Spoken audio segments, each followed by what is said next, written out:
téléspectateurs yi.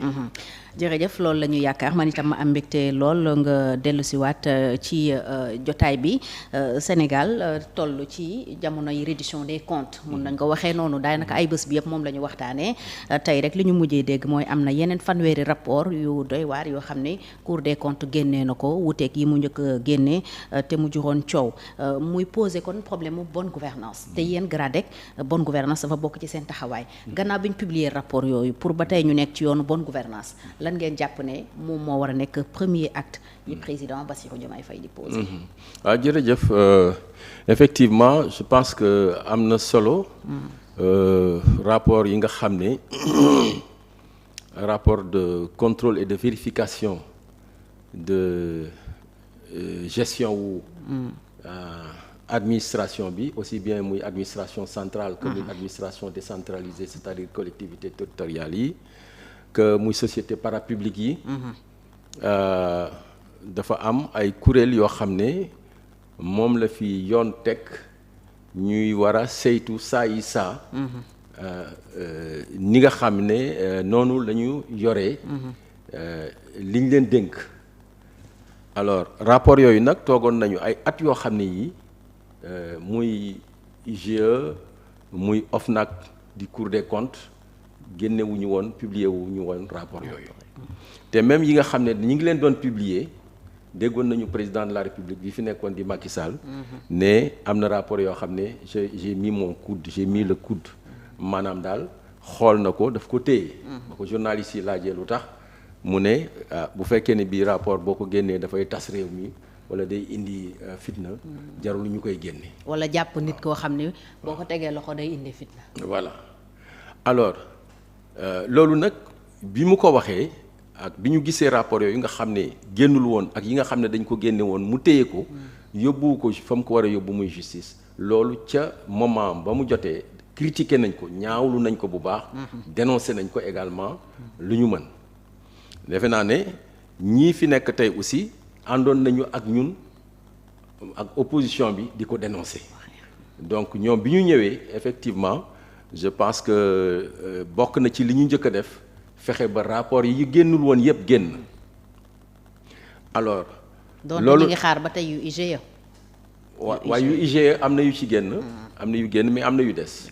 voilà am na yu des parce que IGE non seulement day génne yi muy contrôler administration bi centrale décentralisée ak société parapublique yi mais IGE depuis 2011. dafa am ay modifications ci seen statut yoo xam ne dañuy def rapport annuel sur la bonne gouvernance et la reddition des comptes waaye ce qui est très très important alors 2016 je crois que c'était le 4e rapport def nañu bu 2018 aussi gis naa ko 2019 xëy na yi ci des mooy 2020 2021 ak yooyu et cetera tu vois alors rapport yooyu nag feeñal na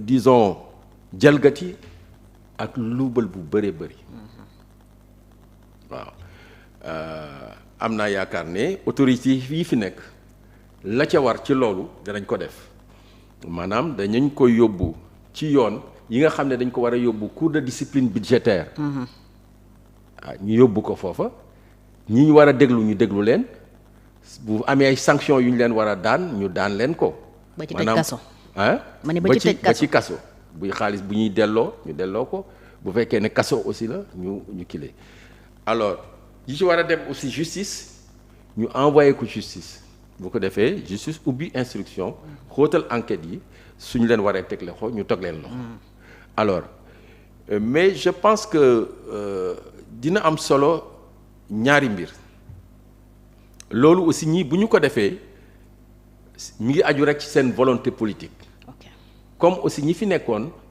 bañ a publier rapport yi ak bañ leen a envoyer justice ci seen volonté ñàkk volonté politique la aju woon moo tax mbir mi warul aju ci am volonté politique wala ñàkk volonté politique dañu war a am désormais une loi boo xam ne dafay tënk autorité yi muy OFNAC muy IGE di Cour des comptes dafa leen ni tënk rapport bi ñu koy envoyer justice directement parce que ñoom ñu bëri ci ñoom amuñu possibilité dañ koy envoyer le chef de l'État moom mooy xool est-ce que daf ko war a envoyer ou pas chef de l'État aussi ñu tënk ko waaw rapport yi mu jot également mu koy envoyer justice muy saisir justice muy benn ñaareel bi aussi ñu fexe ba kuréel yooyu ñu génn leen présidence de la République. lu mel ni IGE. engagement boobu. autorités yi jëloon nañu ko. te defe naa sax mi ngi ci seen programme. nga xam ne dañuy moom seen bopp. dañuy indépendant ñu def ko ci constitution bi. nga xam ne ñoom assemblée nationale rek pencu ndawi réew mi. rek la ñuy rendre compte une fois ou deux fois l'année. su ko defee defe naa ne loolu dina yokk transparence bi dina wàññi jalgati bi ak luubal bi. waaw est-ce que ci justice tam warul am lu ñu fa régler comme problème parce que ku mel ni tey procureur ordre de poursuite lay jot. wala ordre de ne pas poursuivre. waaw tant que aussi mu ngi rattaché à l'exécutif. le problème reste entier ndax Serigne Bassirou Gueye. Nafi Ngom Seynabou Ndiaye Diakhaté. wax na ne jox na ko ay rapports yu bëri même Nafi Ngom Keïta. mais y a pas eu de suite. donc foofu itam problème ma nga fa. c'est ça foofu itam problème la moo tax réforme yooyu yëpp dafa war a àndandoo. Procureur ordre de poursuite parce que dafa dépendre du parquet du ministère. de la justice. Ministère de la justice dafa dépendre ci président de la République. moo tax cordon réforme yi nga xam ne autorités yi annoncé nañu assises de la justice. oui le 28 mai. le 28 mai du dialogue voilà oui. et je pense que loolu dina nekk pàcc bu am solo. ci li ñu nar a waxtaanee ci assises yooyu. ak réforme yi nar a indi. pour que mbuum bi nga xam ne càllala bi nga xam ne moom moo dox diggante président de la République ak justice bi. nga xam ne du ñu mën a def dara sans ordre jóge ci moom dogal jóge ci moom. ñu dagg loolu le conseil supérieur de la magistrature moom boppam ba nga xamee ne également procureur aussi ñu may ko afiya mu mën a bu jotee rapport yooyu mu mën a poursuivre sans que muy xaar ñu koy jox ay am na ñuy proposer donc code de pénal bi ak code de procédure pénale bi dañ ko war a soppi ba nga xam ne procureur dina am ndëgërlaay bu mat sëkk pour mën a def liggéeyam sans que mu dépendre ci exécutif. am na ñuy jàpp ne peut-être pour loolu est-ce que magistrat yi ci seen biir au niveau du conseil supérieur du ñu tànn ñoom ku ñu jàpp ne moo war a nekk parquet comme ça exécutif dootul ko choisirati. voilà loolu tam mën na nekk solution peut-être booy génnee ci ndaje bi am le 28 mai. voilà bu ñu par exemple la nomination par les pairs. oui loolu sax moom moo gën. mooy li gën a yenu maanaa. waaw mooy gën a yenu maanaa. la nomination par les pairs. mooy li gën a yenu maanaa. alors on a beaucoup souffert aussi de problèmes démocratiques sous le régime président Macky Sall yéen dans votre dénomination toujours yéen a ngi wax démocratie participative tey ñi fi nekk yéen coppite lañ war a indi à ce niveau là naka lañ war a doxalee démocratie bi qui a été vraiment mise à rude épreuve. ci weer yi ñu génn wala at yi ñu génn. tout à fait alors démocratie bi. Effectivement lompañoon na lool sooxe woon na lool ci régime mu président Macky Sall mais il faut ñu xool fan la réew mi jógee ci wàllu démocratie ak fu mu àgg soo xoolee bu baax ci période coloniale booba sax tubaab yi ñoo fi nekk dafa amoon pluralisme démocratique am démocratie am ci médias yi parti politique yi élection yi et cetera mais à partir de 1960 ba 70 dafa am parti unique ñi fi nekkoon classe politique boobu jàppoon ne comme ñi ngi soog a dem indépendance dañu war a boole doole yépp ci benn parti warul am parti yu bari alors boobu liberté yi sooxe woon nañu lool dañu en fait c'était une période de fermeture de l'espace politique et civique quasiment donc li koy accompagner toujours loolu mooy répression waaw liberté yu bëri dañ leen confisqué woon c'était sous Senghor et Mamadou Dia n'est-ce pas indi woon na mais terewul démocrate ak patriote yi fi nekkoon ci opposition bi à l'époque muy ci clandestinité ba période bi ñuy accepter légalisation bi doon xeex ak lu leen ci mënoon te fekk ñii ci lañ ñàkk seen bakkan ñii ñàkk ci seen liggéey ñii exilé si voilà ci période boobu qui est une période sombre de l'histoire de notre pays tu vois loolu moo ñu may après à partir de 1970 74 plutôt Senghor gis ne àddina bi ni muy doxee plus li xew ci biir réew mi n'est-ce pas mu def ouverture démocratique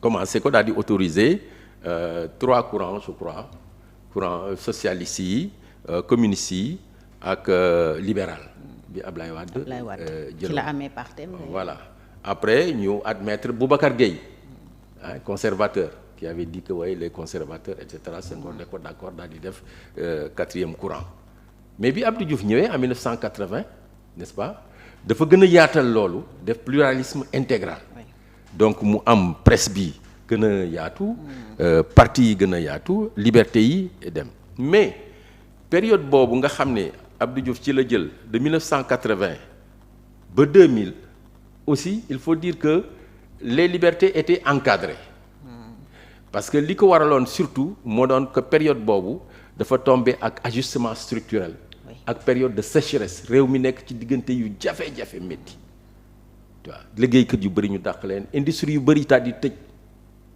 mbay mi daal di taxaw exode bi daal di ñëw et cetera alors loolu moo indi woon aussi Abdou Diouf d'une certaine manière mu resserrer un peu l'espace politique et chose mais loolu aussi comme ni ma ko waxee woon sànq muy ci période Senghor ak Abdou Diouf les forces démocratiques qu'il y avait à l'époque ont continué à se battre n'est-ce pas c'est sous Abdou Diouf qu'il y a eu le syndicalisme autonome tu vois avec l'UNSAS avec le SUTSAS avec le SUDES et beaucoup d'autres organisations syndicales enseignantes et SDTS dans le champ des ingénieurs etc qui se sont battus pour l'élargissement des libertés et pour l'approfondissement de la démocratie.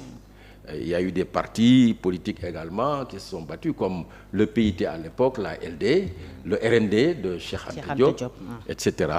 et d'autres partis qui étaient dans l'opposition.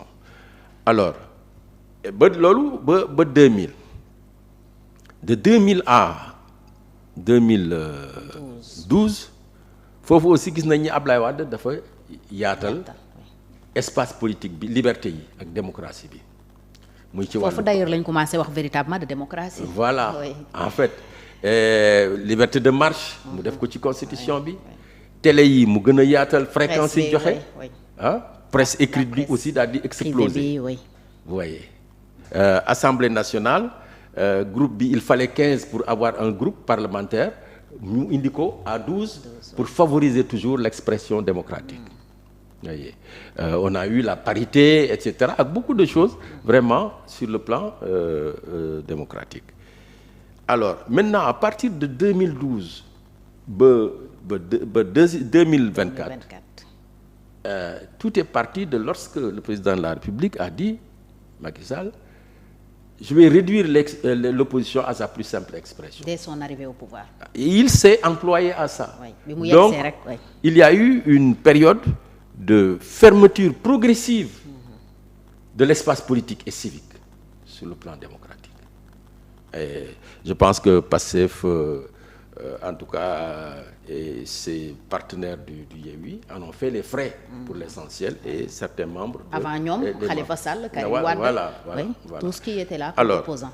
Donc je pense que loolu war na doon jàngat bu rëy te loolu yamul rek ci répression dafa tardeel réew mi parce que soo gisee ci àddina bi dafa am classement l'indice de classement démocratique. ci indice de classement démocratique boobu nga xam ne 10 économistes journal bi ñuy wax 10 économistes tu vois britannique moom moo koy def depuis des années et des années Sénégal ñi ngi ko classé ci 3e groupe parce que dafa am les démocraties entières les démocraties imparfaites et les démocraties hybrides ak les démocraties autoritaires. Sénégal mi ngi ci hybride maanaam boo jógee foofu rek autoritaire nga jëm tu vois. On a vu le classement aussi au niveau de la presse n'est-ce pas dernièrement. Bon Sénégal xaw na am quelques points mais reculé woon na ba dem ci zone rouge bi. gagné na quelques points mais jusqu'à présent mi ngi ci dans la zone rouge également tu vois te loolu aussi dafay freiner développement réew waaw parce que si il n'y a pas un épanouissement démocratique, n'est-ce pas, un pluralisme démocratique, une vie démocratique, loolu am na lu bari lu muy wàññi ci participation bi nga xam ne effectivement loolu moo tax ñuy wax démocratie participative. Population bi ak tous les segments, n'est-ce pas, de la vie nationale war nañ ko participer et pleinement, n'est-ce pas, pour que réew mi développement réew mi jëm kanam. Alors léegi tey lan nga jàpp ne